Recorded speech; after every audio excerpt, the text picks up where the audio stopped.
Pedagogy of English. Today we are going to discuss.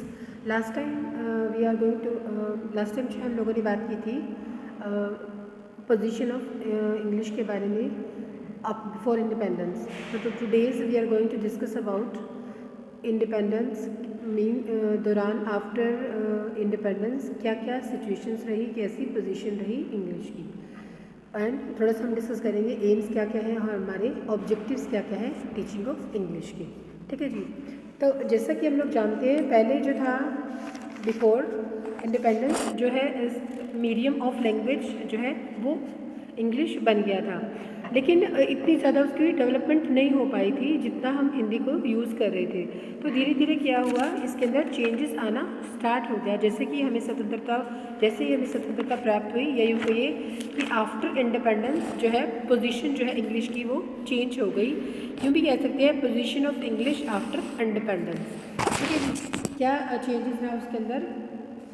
English को जो है seriously उसको चैलेंज किया गया. इंग्लिश जो है लैंग्वेज थी उसको अडॉप्ट किया गया. For some of our peoples they advocated the English should quit India with the English. But लेकिन क्या हुआ, धीरे धीरे 1963 के अंदर तो पार्लियामेंट ऑफ इंग्लिश थी passed a bill according to which English was declared to be associate official language of India. तो क्या किया गया, इसको ऑफिशियल लैंग्वेज जो है वो बना दिया गया. भारत की ऑफिशियल लैंग्वेज जो है बन गई, यानी कि जितने भी काम थे ऑफिशियल वर्क थे वो सब अंग्रेजी भाषा के अंदर होने लगे.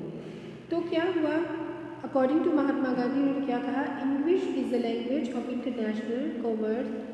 It is a language of diplomacy and contains many rich literary. ठीक है, बहुत सारा इसके अंदर लिटरेचर है, ट्रेजर्स हैं. It give us an introduction to western thoughts and culture. क्या देखिए, हमें वेस्टर्न थाट्स और कल्चर के बारे में हमें कराती है. तो role of English in India today as follow. ठीक है, आज हम बात करेंगे इसके बारे में. First of all English as a link language. अब क्या है, इंग्लिश जो है एक लिंक लैंग्वेज है together people from different state of India.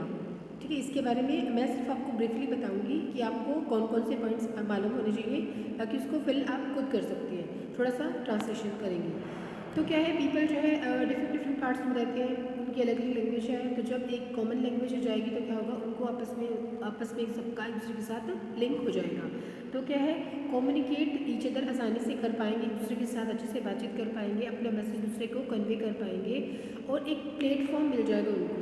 ठीक है, और क्या है, अपने विचार दूसरों को दे पाएंगे, दूसरे के विचारों को समझ पाएंगे. तो ये क्या हो गई, लिंक लैंग्वेज हो गई. सेकेंड है इंटरनेशनल इम्पॉर्टेंस. अब जो है English as an importance part इसको बताया गया. नो लैंग्वेज, ठीक है, और modern can compete with English. कोई भी जो लैंग्वेज है वो इंग्लिश को कम्पीट नहीं कर सकती, because it's a medium of language. सबकी अलग अलग, लेकिन इंग्लिश को जो है वो कॉमन लैंग्वेज बना दिया गया ताकि आप जो है आज किसी और लैंग्वेज को नहीं जानते थे, लेकिन आप इस लैंग्वेज के अंदर दूसरे से बात कर पाएँ. तो क्या है, इंडिपेंडेंस नेशन के दौरान मतलब जैसे डेवलपमेंट हो रही है, टेक्नोलॉजी है, साइंस डेवलपमेंट हो रही है, तो क्या हो रहा है कि spread of industrial development, science technology, international trades, commercial and the closer independence of nation एक दूसरे के पास आ सकती है, आराम से आ जाती है. थर्ड पॉइंट रहेगा हमारा एजुकेशनल इम्पॉर्टेंस. जहाँ इसकी बहुत अदर इम्पॉर्टेंस है वहाँ पर इसकी एजुकेशन इम्पॉर्टेंस भी है. English has great education importance, has broadband क्या करता है, लोगों का जो माइंड है उसको डेवलप करता है, ब्रॉड माइंडेड लोगों को बना देता है. It has broad them in the closer contact with the higher education. Excellent mind है, स्कूल हो गया, कॉलेजेस हो गया, यूनिवर्सिटीज़ हो गया, सबके साथ आपस में एक दूसरे के साथ अटैच करने का एक माध्यम है. तो इससे क्या है, एजुकेशन इम्प्रूव हो जाती है. एजुकेशन लैंग्वेज को इम्पॉर्टेंस दिया गया ताकि इजीली जो है हम नई नॉलेज को गेन कर पाएँ. The next topic is English in trade and industrial and commerce. English play an important role in industries and commercial life. We see that all the correct and देखिए हम लोग क्या देखते हैं कि इंडस्ट्रीज़ के अंदर जो है मेनली हम क्या है इंग्लिश लैंग्वेज को यूज़ करते हैं. It has been observe that national and international level पर हम क्या है टेक प्लेस स्थित अपना जो है स्थान रखा हुआ है कि इंग्लिश लैंग्वेज जो है उसको कॉमन किया गया है और सभी लोग इसके आराम से बात कर सकते हैं, दूसरे के विचारों को समझ सकते हैं।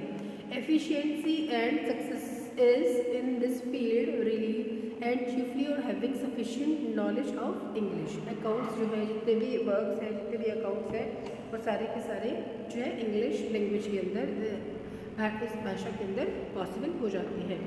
तो इंग्लिश क्या है? अ विंडो ऑन द वर्ल्ड, एक विंडो है जिसमें कि हम पूरे संसार की तरफ झांक सकते हैं, देख सकते हैं, किसी से भी बात कर सकते हैं, किसी विचार को देख सकते हैं, ट्रेड कर सकते हैं, कम्युनिकेट कर सकते हैं, अपने थॉट्स दूसरों को बता सकते हैं। Next is cultural importance. Culturally इसके इम्पोर्टेंस है क्या है? The different culture groups in our country are seen the united for the intercultural understanding as well as their international understanding. क्या आती है? थ्रू किसके थ्रू आ जाती है? मीडियम ऑफ इंग्लिश के थ्रू आ जाती है कि दूसरों के बारे में हम जान सकते हैं, दूसरे उनके बारे में जान सकते हैं। फिर English as an administrative level पे हो गई। Then next one is English is our social life. हमारी सोशल लाइफ के अंदर बहुत इंपॉर्टेंट रोल प्ले करती है इंग्लिश। कैसे? English is playing an equally significant role in the society of life of the Indians. People of our country make use of English in our day to day and correspondence. ठीक है, तो क्या है, इसी different social groups है, different countries है, उनकी English है। अगर कोई लैंग्वेज को नॉन है, किसी भाषा को जानते हैं, बोल सकते हैं, तो क्या है, सोशल इंटरेक्शन करना बड़ा ईजी हो जाता है उनके लिए, कम्युनिकेट करना बड़ा ईजी हो जाता है। तो English is a unifying force and unifying factor in the interstate social life of a country and make English our day to day life जो है उसको ईजी बना रही है। Then next one is a foreign language already क्या है? Known to Indian, एक foreign language है जिसको जो है इंडियन जो है ऑलरेडी पहले से थोड़ा सा जानते हैं, थोड़ा सा और जो है in this age in learning more in the age of this learning क्या है कि एज हम नई नई चीज़ों को लर्न करें, नई नई चीज़ों को सीख रहे हैं। तो जहाँ पर हम नई चीज़ों को सीख रहे हैं, learning a foreign language is of जो है importance in the present scenario. क्या है? बहुत इंपॉर्टेंट है हमारे लिए प्रेजेंट सिनेरियो के लिए, क्योंकि English is the language is already prevent in our country since long, बहुत पहले से हमारे भारत में चल रही है। देयरफॉर इसलिए हमने क्या करना है? Thinking about some other language, उनके बारे में भी जो है जानने की कोशिश करनी चाहिए। It would be better if we learn English language जो है कंसाइडरिंग टू द प्रेजेंट। तो क्या करेंगे? अगर हम इस लैंग्वेज को जो है अच्छे से पढ़ेंगे, सीखेंगे, तो क्या होगा? हमारे प्रेजेंट के लिए भी और हमारे फ्यूचर के लिए भी अच्छा रहेगा। नॉलेज ऑफ इंग्लिश अब क्या है? ए सक्सेसफुल पासपोर्ट फॉर एम्प्लॉयमेंट। क्या है? इंग्लिश आपको आनी चाहिए, कहीं पर भी किसी भी फील्ड में किसी भी सेक्टर में जाने के लिए, अपने आप को जो है एक्सप्रेस करने के लिए क्या है? नॉलेज ऑफ इंग्लिश होना बहुत ज़्यादा ज़रूरी है। ठीक है जी, तो ये आ जाते हैं हमारे कुछ की पहले ये यूँ कह सकते हैं आप, इसके लिए आपको क्वेश्चन को दे सकता है कि हिस्ट्री ऑफ इंग्लिश क्या है, क्या बैकग्राउंड रही है, आफ्टर इंडिपेंडेंस क्या रहा, बिफोर इंडिपेंडेंस क्या रहा है, सिचुएशन क्या रही, इसके बारे में आप उनको अच्छे से बता, ये इन पॉइंट्स को इलेबोरेट करके आप बता सकते हैं। आगे हम बात करते हैं, कुछ हमारे एम्स हैं और कुछ हमारे ऑब्जेक्टिव्स हैं। Aim on and objectives of teaching of English. क्या रीज़न है कि हमने टीचिंग ऑफ इंग्लिश को पढ़ना है? तो क्या है जी? सबसे पहले हम करते हैं help the student to enjoy the learning of English. क्या करते हैं बच्चे? इंग्लिश को लर्न करना जो है उनको आनंद प्राप्त होता है, इस तरह से उनको जो है मज़ा आता है, उनको इस तरह से नई नई चीज़ें सीखने में उनको आनंद की प्राप्ति होती है। सेकेंड है help them to listen and understand English. आप क्या करना है? इंग्लिश को समझेंगे और सीखेंगे, सुनेंगे भी और सीखेंगे भी।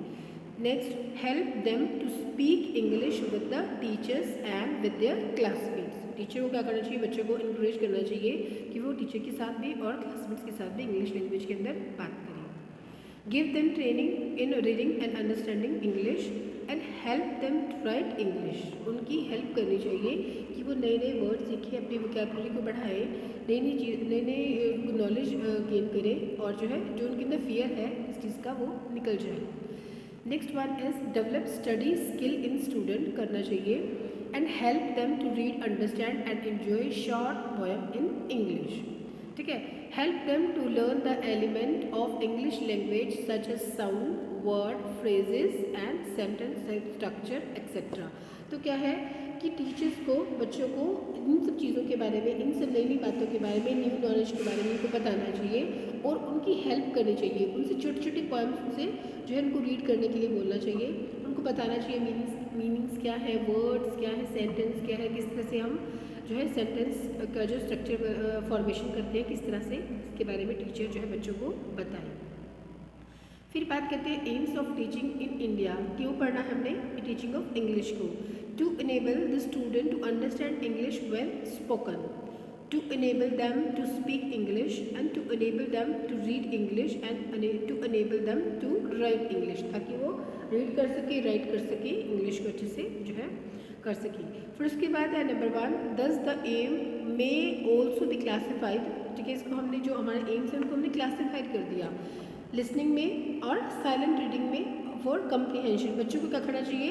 लैंग्वेज को listening is the basis of the learning of language in mother tongue. Child learn when he listen. Mother tongue हम कैसे सीखते हैं? जब बच्चा सीखना सुनना शुरू करता है तो वो मदर टंग को खुद ब खुद सीखना शुरू कर देता है। But in English as foreign language the student should be given a lot of listening practices. लेकिन किसी भी लैंग्वेज को सीखने के लिए प्रैक्टिसेस की ज़रूरत होती है। ठीक है, देन साइलेंट रीडिंग। अब क्या है? Reception includes the silent reading of the language with full understanding. In other words we can say that language learn should be able to read the subject matter silently with the understanding. ठीक है जी, silently आपको read करना है। Then expression. Expression क्या होगा? Speaking हो गया, loud reading हो गया और राइटिंग हो गया। स्पीकिंग में the learner of English should be able to speak well by using it. However in India school the speaking of language is not given any importance. इतनी importance बात में नहीं दी जाती, लेकिन क्या है अपने इस मोड को थोड़ा बदलाव करना चाहिए, थोड़ा चेंज करना चाहिए। देन लाउड रीडिंग की बात करते हैं।